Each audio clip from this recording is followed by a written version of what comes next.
Muy buenas tardes, tengan todos ustedes, días para los que están en Los Cabos y en otros sitios más lejanos. Y bueno, vamos a iniciar nuestra sesión. Espero se escuche bien. Los Gazen,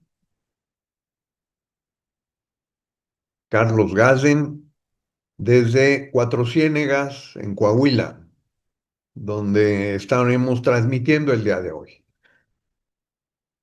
Quiero comentarles que estoy en uno de los sitios más interesantes de México y posiblemente uno de los sitios más interesantes en el mundo. ¿Por qué? Porque en Cuatro Ciénegas se reproducen los elementos del origen de la vida, es decir, las primeras bacterias que dieron origen a la fotosíntesis como forma de alimentarse y de transformar eh, sus alimentos. Este es un lugar privilegiado porque tiene una serie de condiciones por su composición química de los suelos y la estructura, donde esto estuvo en el fondo del mar, hoy está en la parte más céntrica de México, o sea, en medio de dos océanos, el punto más distante de los océanos posiblemente en México. Y sin embargo, conserva condiciones de vida extraordinarias. Bueno, esto lo que significa es el límite del planeta en cuanto a su origen. Esto es el origen. Pero el tema de hoy tiene que ver con los límites planetarios en cuanto a su riesgo. Y riesgo es un elemento central en términos de lo que significa la vida. Entonces, por eso, el día de hoy vamos a tener una sesión con ciertas particularidades. La primera es que esta sesión no va a estar dividida en dos, como normalmente lo hemos hecho, donde esta es una sesión abierta a todos, y la sesión es de 12 a 1 y de 1 a 2 es una sesión donde trabajamos ya nada más los temas de seguimiento al Acuerdo Nacional de Municipios por la Economía Circular y la Confiabilidad. En esta ocasión hemos decidido hacerla toda un continuo para los que quieran y puedan quedarse de la sesión primera, que es abierta, para que escuchen un poco el tema del seguimiento con los 23 municipios que se han sumado en este proceso de el Acuerdo Nacional de Municipios por la Economía Circular y la Confiabilidad. Y esto con el afán de que conozcan más lo que viene. Lo que viene es muy, muy importante. Lo primero que viene, y tiene que ver con la semana entrante, es justamente la reunión en Lima, donde estaremos Francisco Martínez y un servidor, Carlos Gaze, en una reunión del Comité 176 de la ISO, del Organismo Internacional de Estandarización, cada año se realizan en diferentes partes del mundo. Ahora será en Lima. Y donde durante una semana los, todos los países miembros de este comité técnico de ISO, o sea, los países son miembros de ISO, pero eres miembro en términos genéricos y también eres miembro en comités técnicos específicos. Y este comité 176 es el comité donde se hacen las normas de calidad en el mundo. Ahí radica la norma internacional más importante de la ISO, digo yo, porque significa que, eh, que ahí está el estándar ISO 9001, que es la norma que más certificaciones tiene en toda la historia de la ISO. Seguramente ustedes habrán oído hablar de muchas normas ISO, pero la que repetidamente se van a encontrar es la 9001. Bueno, en ese mismo comité técnico se fabricó y se publicó la ISO 18091, este estándar internacional que es el corazón del Acuerdo Nacional de Municipios por la Economía Circular y la Confiabilidad. Entonces, nos vamos a reunir en Lima la semana entrante, de lunes a viernes, un grupo de países para revisar los últimos elementos de estandarización que tienen que ver con las normas de calidad en el mundo.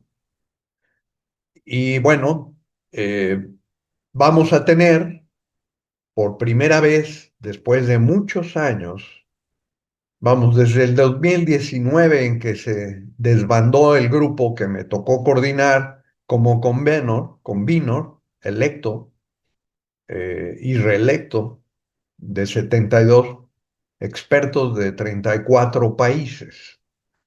Esto concluyó en 2019 porque una vez que se publica un estándar, el grupo, el grupo se desbanda, deja de tener sentido ya conservar un grupo. Pero el año pasado, y lo he comentado ya en varias ocasiones, resulta que cada 5 años se hace la revisión de, el estatus de uso de las normas en el mundo por parte de ISO. Y aquí hicieron lo propio, revisaron la ISO 18091, se publicó en 2019, esto fue en 2024, y no hubo ningún conflicto. La ISO nos reportó que la ISO 18091, este estándar sobre calidad en gobiernos locales, es el 80% de los encuestados, países encuestados, habían tomado la decisión de decir que podría continuar, que estaba siendo útil. Y bueno, esto nos comunicó la ISO, significa que no tiene que revisarse sino hasta el 2029, o sea, dentro de otros 5 años. Sin embargo, nos dijeron algo completamente nuevo y es que había también salido la información al encuestar que 57 países la habían adoptado como norma nacional. Eso, eso sí es extraordinario. Fue sorpresa para la ISO y sorpresa para nosotros, porque en realidad nosotros no hicimos nada para que eso sucediera. Por supuesto, están todos estos estándares, la ISO 18091 está exhibida en la página de iso.org y los miembros de ISO tienen acceso a todo esto y pueden adaptarla a su propia situación o usarlas. Sin embargo, aquí hay 57 países que la han adoptado como norma nacional. Y eso significa que la tradujeron a su idioma, que la adaptaron a su legislación y que la están usando. Y además con la noticia de que de esos 57 países, dos de ellos la habían hecho obligatoria. Eso significa que no es opcional, como es el caso de México o de otros países de América Latina o del mundo, sino que además es obligatoria en particular en la India y en Panamá. Entonces, el Comité 176 de la ISO nos pidió, y la ISO detrás, que intentáramos revisar la ISO 18091 porque esto abría a un espacio inusitado de exploración de un estándar. que trabaja con los 17 Objetivos de Desarrollo Sostenible de manera integral.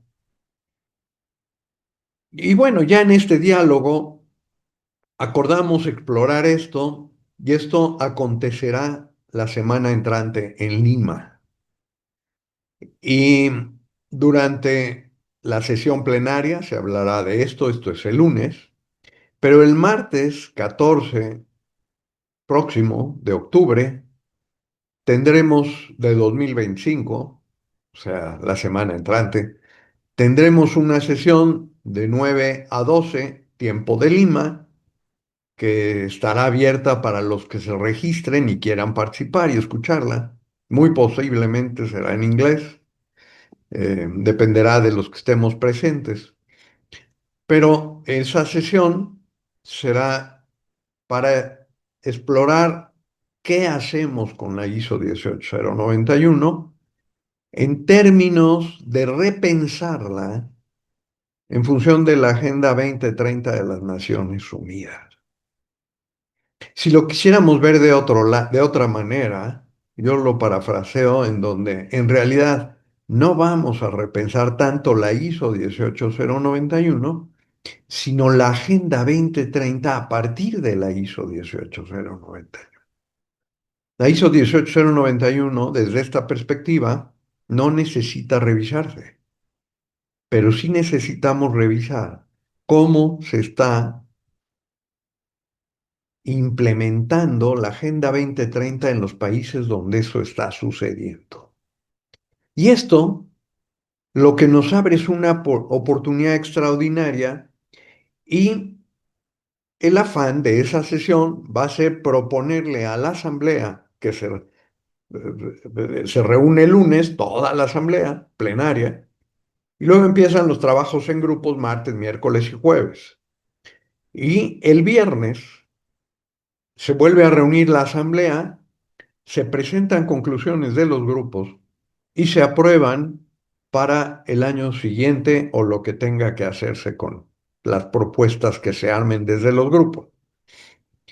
Y bueno, aquí lo que se va a proponer el viernes es que se reabra el working group que revise la ISO 18091 y que plantee un nuevo alcance con una nueva perspectiva y con una nueva estructura que permita repensar este estándar internacional, que además es norma nacional en 57 países. Eso sucederá el martes en términos de reflexión sobre el documento y propuesta presentada. Pero el miércoles 15, y a esa les invitamos de manera especial, tendremos otra vez de 9 a 12, tiempo de Lima, las discusiones sobre el documento final a presentarse en la plenaria. Y de 10:30 a 12 o, tendremos una sesión abierta en donde estamos invitando a los 57 países miembros para que conozcan lo que estamos viendo, lo que vamos a impulsar y para que se sumen en este esfuerzo. Pero justo cuando esta invitación se empezó a pensar hace un año, yo les propuse a la ISO 3 condiciones. Cuando me dijeron que si estaba dispuesto yo a coordinar este proceso para adelante y si tenía yo algunas ideas que pudieran ayudar en el sentido, les dije sí, pero hay 3 condiciones básicas. La primera es que tengamos recursos para hacerlo. Esto implica, puede ser 3 o 4 años de un trabajo internacional muy intenso. Ya lo hicimos durante 15 años. Sabemos lo que es eso. Eso requiere recursos. Y la ISO normalmente no aporta recursos.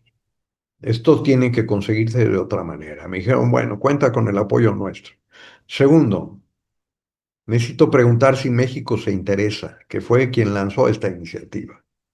Y bueno, la respuesta es que México se interesa. La Secretaría de Economía, donde está la Dirección General de Normas, de este país, eh, aceptó que esto fuera impulsado como México. Y bueno, esto ya nos sitúa desde esta perspectiva.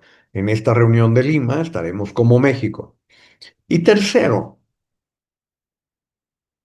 que no nada más hubiera expertos en estandarización, sino que hubiera experiencias de municipios que nos permitieran aprender juntos de lo que se estaba haciendo con este estándar. Es decir, esto no es como en un estándar nuevo en donde vamos, proponemos todo desde una perspectiva teórica de cómo debe funcionar un estándar. No, se trata de proponer experiencias concretas de municipios que lo estén usando o inicien el uso para retroalimentarnos y aprender de la experiencia en concreto. Es decir, abrir talleres o laboratorios de exploración de la ISO 18091 en todos los lugares donde hubiera posibilidades de hacerlo, en particular en estos 57 países. Y la propuesta que hicimos y que nos respaldó la Secretaría de Economía fue crear, además a petición específica de la Secretaría de Economía, este acuerdo nacional de municipios, en este caso de México, por la economía circular y la confiabilidad. ¿Por qué la economía circular? Porque es un elemento de sostenibilidad que no nada más tiene que ver con la sostenibilidad en sí misma, sino que genera un nuevo modelo económico que permita trascender el modelo cultural imperante por un modelo nuevo donde podamos ver perspectivas reales de transformación, que es a donde nos deberían arrojar los 17 Objetivos de Desarrollo Sostenible. No es nada más cumplir con objetivos, sino crear modelos nuevos del manejo de casa, que eso es lo que significa economía.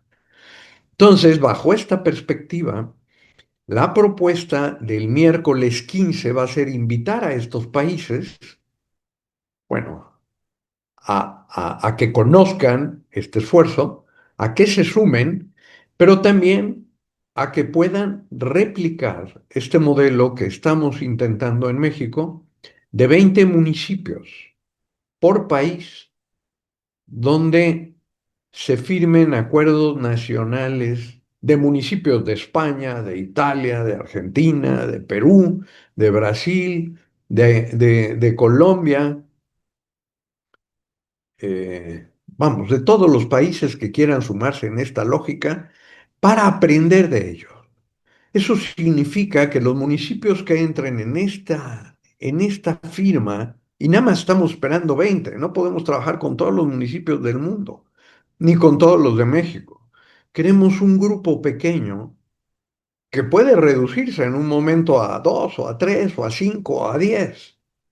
Lo importante es que sean experiencias vivas, donde podamos aprender y que se conviertan en laboratorios de la Agenda 2030 bajo la ISO 18091.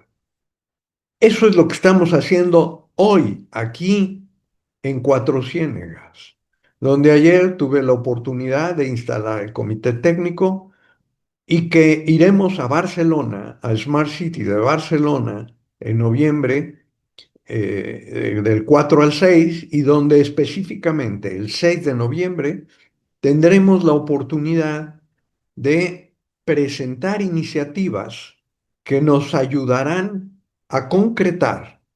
Desde Barcelona tendremos a Italia, a España, a Colombia, a Argentina, a Brasil, a Perú y a México, por lo menos.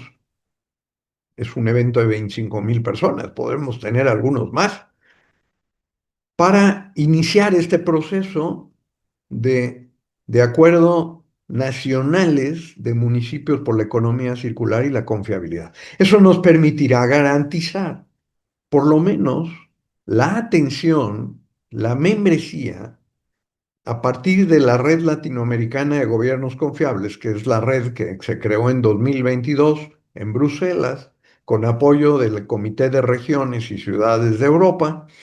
Esta red latinoamericana será el primer espacio, pero exploraremos también, y aquí estará nuestro segundo conferencista el día de hoy, el doctor Ulises de la Garza, quien propondrá un escenario de corredores eh, que permitan construir esquemas de economía en términos circulares y que sean corredores inteligentes.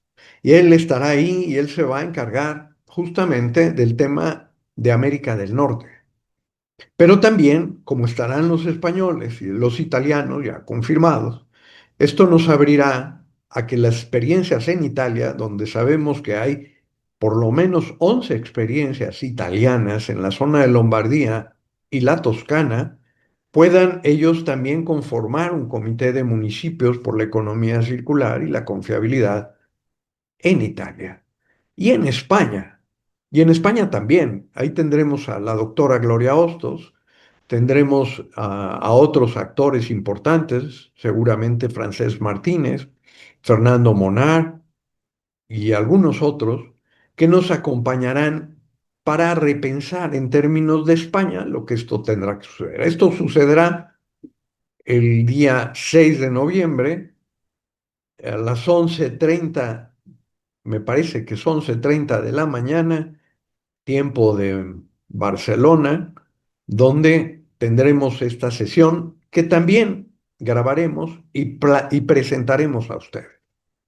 Entonces, con esta información, la semana entrante estaremos en Lima, podrán participar martes y miércoles, y el jueves tendremos trabajada por Mariano Ramírez, que nos ayuda desde los controles, a que tengamos una sesión reducida de 1 hora, de lo mejor de lo que pudimos tener martes y miércoles, en español, con subtítulos. Vamos a ver cómo este desafío lo podemos técnicamente responder, donde podremos tener durante nuestra hora de capacitación un resumen de lo que sucedió martes y miércoles, para que lo conozcan y estén enterados. Y eso nos permitirá seguir avanzando con ustedes de forma tal que todos estemos enterados de lo que sucede. Y bueno, hoy tendremos también, un poquito más adelante, y por eso vamos a tomarnos estas 2 horas, a Rafael Ríos, quien ha sido uno de los más interesantes y conocedores del tema de economía circular, Premio Nacional de Sustentabilidad en México, el único premio nacional que se ha hecho. ¿Quién nos expondrá lo que veremos en términos de bonos de carbono en Barcelona?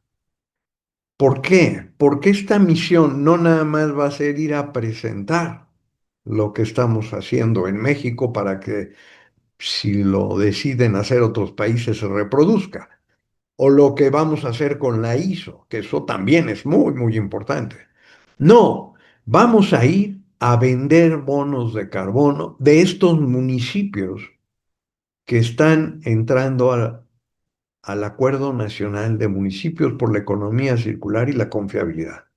Y esto implica entender lo que significa este mercado internacional que permite la financiación a partir de los bonos de carbono que se intercambian entre los países y las iniciativas, los sectores productivos que producen bonos, más bien que producen contaminación, y además con contaminación en términos de dióxido de carbono de manera significativa, y cómo se ven obligados, por lo menos en Europa, en los 27 países de la Comisión, de la Comisión Europea, donde están obligados a compensar esa producción de dióxido de carbono adquiriendo bonos de carbono que permitan en otros países lograr que eso que ellos conservan o generan en términos de contrarrestar los efectos negativos en algo positivo. Y bueno, pues iremos a ver cómo dentro de este esfuerzo de economía circular y confiabilidad lo podemos hacer materializable en bonos de carbono en los municipios donde esto se produce, un esfuerzo muy concreto en términos de resultados de economía circular para que esto sea traducible en financiación con grandes productores de dióxido de carbono y que esto sea un intercambio tú a tú, en donde, de alguna manera, bajo este inteligente sistema de financiación de la economía circular, de la sostenibilidad, se nos permita impulsar en términos económicos esto que hemos estado planteando. Bueno, antes de darle la palabra a Ulises, voy a hacer un recorrido muy rápido sobre el tema de los límites del crecimiento, los límites planetarios. Este es un tema que desgloso muy rápidamente, se los transmitiremos en términos de diapositivas, pero que se basa en una conferencia eh, voy a compartir para que tengamos oportunidad de verla de manera directa. Esto es para situar lo que veremos más adelante. Esta es una conferencia que está aquí el link que ustedes pueden ver y que se dictó el 6 de noviembre del 2023 en el Instituto de Ciencias del Mar en Barcelona y que fue dada por el doctor Antonio Curiel de la Universidad de León, de la Comunidad Autonómica Castilla-León, el 6 de noviembre del 2023. Y entonces aquí lo que voy a hacer en este momento es presentarla para que la vean con cuidado. Es un video, dura un rato, ¿sí? Pero es muy valioso entenderlo porque nos abre perspectivas de lo que está ocurriendo, pero también que esto tiene posibilidades de trabajarse. ¿Qué significa esto de los límites planetarios? En 2025 se ha confirmado que la humanidad ha superado 6 de los 9 límites planetarios, lo que plantea serias amenazas para la estabilidad del sistema terrestre y el desarrollo humano. ¿Y cuál es esa situación actual de los límites planetarios? Los límites planetarios son umbrales críticos que si se superan puedan llevar a cambios irreversibles en el sistema terrestre. Según estudios recientes, 6 de estos límites ya han sido cruzados. Estos incluyen básicamente cambio climático. El aumento de las emisiones de gases de efecto invernadero ha llevado a un calentamiento global que supera el límite de 1,5 grados centígrados, lo que intensifica los riesgos climáticos y afecta a los ecosistemas. Segundo, pérdida de biodiversidad. La extinción de especies y la degradación de hábitats han alcanzado niveles alarmantes, comprometiendo la resiliencia de los ecosistemas. Tercero, la degradación del suelo. La sobreexplotación de la tierra y la agricultura intensiva han llevado a la pérdida de suelos fértiles, afectando la producción de alimentos. Cuarto, alteraciones del ciclo de nitrógeno. La actividad humana ha alterado significativamente los ciclos de nutrientes, lo que afecta la salud de los ecosistemas. Quinto, el uso excesivo de agua dulce. La sobreexplotación de recursos hídricos ha llevado a la escasez de agua en muchas regiones, afectando tanto a la biodiversidad como a las comunidades humanas. Y sexto, la contaminación química. Es la introducción de sustancias químicas sintéticas y plásticos que ha contaminado los océanos y el suelo, afectando la salud de los ecosistemas y de los seres humanos. Esto tiene una serie de implicaciones y consecuencias. La superación de estos límites no solo afecta el medio ambiente, sino que también tiene repercusiones directas en la humanidad, incluyendo inseguridad alimentaria, escasez de agua, migraciones forzadas y crisis sanitarias.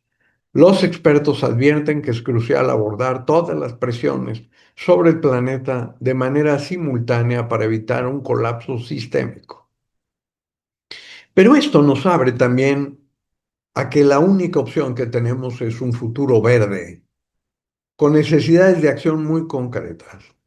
Esto significa la situación actual que exige un replanteamiento urgente de nuestras relaciones con el planeta. Las políticas actuales no son suficientes para abordar la acelerada degradación ambiental y se necesita un enfoque más integral que involucre a todos los sectores de la sociedad, desde los gobiernos hasta los individuos.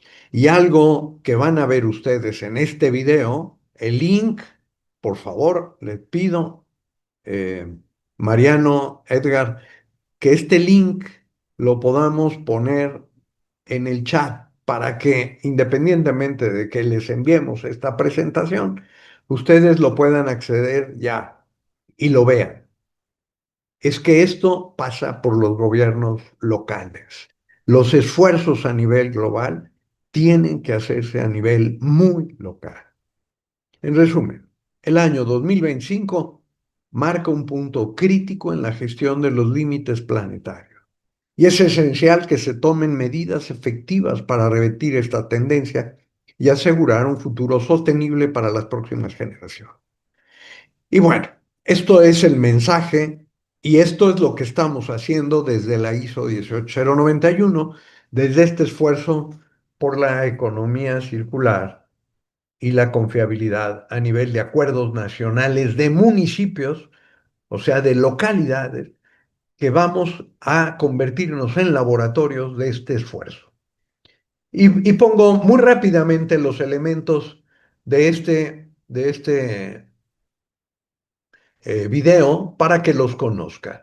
Este es el profesor que está mostrando en su conferencia estos elementos. Y yo he tomado fotografías de este video para que las conozcan muy rápidamente. Y esto habla de una crisis ecosocial y de crecimiento. La situación de perspectivas y líneas de acción en esta jornada que se hizo por parte de la Universidad de León.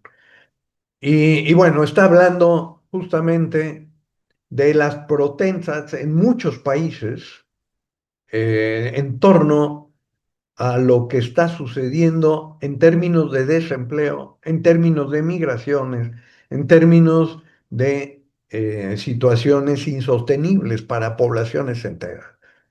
Por ejemplo, esta que tiene que ver justamente de una protesta enorme realizada en Francia, que tiene que ver con los agricultores y muchísimos sectores en donde hubo una propuesta masiva en torno a los límites que puso la Comisión Europea en términos de tratar de mejorar los esquemas de cambio climático en términos de aportación europea. Efectivamente, Europa ha hecho sus propios intentos por hacer que esto se modifique, ¿sí? Pero esto también ha implicado decisiones tomadas en el centro, represión y autoritarismo. Aquí tenemos, este es el Congreso de los Diputados en Madrid, donde pues gente fue a tirar sangre en las puertas del Congreso en donde se manifestaron en Madrid, justamente en torno a estas medidas eh, bueno, han afectado a muchísima gente. El punto aquí es que vamos a tener justamente en términos de Barcelona la COP 30. Y aquí nos dicen, no tenemos más tiempo. Las COP han fracasado durante 30 años. La COP es la estructura creada por Naciones Unidas para revisar el cambio climático y las medidas que nos permitan como humanidad controlar este crecimiento desordenado. Bien, aquí están un poco los límites planetarios que por primera vez los planteó Johan Rockström del Instituto de Resiliencia de Estocolmo. Y aquí están planteados en términos de lo que mencionábamos hace un rato.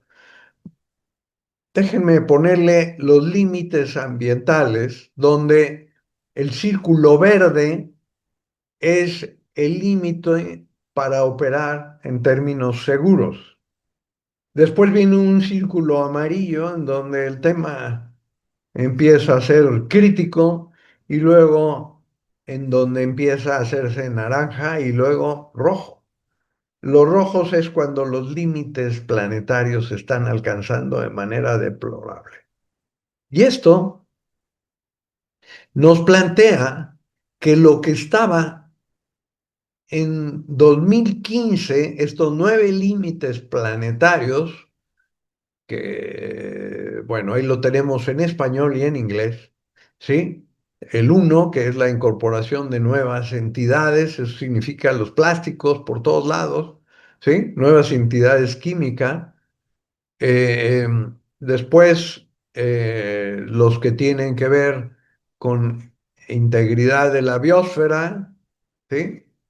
O el uso de agua dulce, o los cambios del uso de suelo, la integridad de la biosfera, el tema del fósforo como flujos bioquímicos o del nitrógeno, la acidificación del océano, la carga de aerosoles atmosféricos y la reducción del ozono estratosférico, que bueno, ese, por ejemplo, ese se ha logrado conservar y controlar. Esto nos da alternativas muy interesantes, pero aquí tenemos el comparativo entre 2015 y 2023, ¿sí? Y vean cómo esto se ha ido modificando. Lo que antes eran 3 límites que se habían pasado a la zona de riesgo alto, aquí estamos hablando ya de otro número. Aquí están los referentes para que los podamos explorar en términos muy concretos. Y esto es un poco los cambios en términos de los bordes, de los límites cruzados en los distintos años. Bien, esto aquí es una explicación en donde en los últimos 100.000 años de historia, el clima del planeta se volvió estable. Sin embargo, esto tiene que ver con consecuencias muy dramáticas para mantener esa estabilidad del planeta en términos de la vida humana. Y aquí están explicados los distintos riesgos. Nada más los menciono, ustedes los podrán escuchar y podrán también verlos ya en términos muy concretos. En primer lugar, el cambio climático, pero es el riesgo 4. La integridad de la biosfera, el riesgo 2, explicado más en detalle. El cambio de uso de suelo, riesgo 5. Los flujos bioquímicos, riesgo 3. La reducción del ozono estratosférico, el riesgo 9, y el uso del agua dulce, riesgo 6. Aquí están los otros riesgos: la acidificación del océano, la carga de aerosoles atmosféricos y la incorporación de nuevas entidades, que según este esquema de Estocolmo corresponde al riesgo 1. Y lo voy a mencionar porque vale la pena que lo escuchemos. Es El noveno y el último proceso es la incorporación de las llamadas nuevas entidades. Se trata de elementos o organismos modificados por los humanos, así como sustancias enteramente nuevas. Esto incluye una lista de cientos de miles de entidades que van desde materiales radiactivos hasta microplásticos y que incluye sustancias químicas que fueron prohibidas para salvar a la capa de ozono estratosférico. Bueno, todo esto nos permite ver cómo se ha ido cambiando la temperatura en la superficie del planeta. Todo esto está explicado en este video, en donde menciona que estos límites, ¿sí? En materia de, de vamos, de zona cultivable en el planeta, ¿a cuánto corresponde por persona? Y bueno, pues esto implica entender mejor estos elementos de cambio climático. Y esto es lo que menciona el profesor. Cuando quede claro que el modelo de renovable eléctrica industrial no es viable, se tendrá que buscar alternativas energéticas, aunque sean a una escala más pequeña. En realidad solo hay la biomasa. Toda la presión se dirigirá hacia ella, es decir, hacia las zonas que tienen posibilidad de generar energía de otra forma. Y esto incrementará eh, la extracción de leña, poniendo en peligro las tasas de regeneración de bosques. Se incrementará la producción de biocombustibles, poniendo en peligro la alimentación humana y animal. Y se intentará captar todo el biogás producido en el medio rural, creando problemas para el autoconsumo. Y esto tiene que ver, según lo que plantea este profesor, con una locura extractivista y donde no hay muchas posibilidades de que se abandone este modelo extractivista. Entonces, bajo esta lógica dice que hay otra transición posible. El modelo de transición posible, más eficiente y más deseable, es mucho más local y menos tecnológico. Y ahí es donde entra lo que vamos a escuchar a continuación. Y él está en España, dice, España puede producir cereales de sobra para alimentar a su población y a su ganado. Diversos estudios muestran que se puede mantener nuestro nivel de vida consumiendo un 10% de la energía inmaterial. Se puede mejorar la eficiencia en el transporte usando el tren. Se puede fabricar una electrónica virtualmente eterna.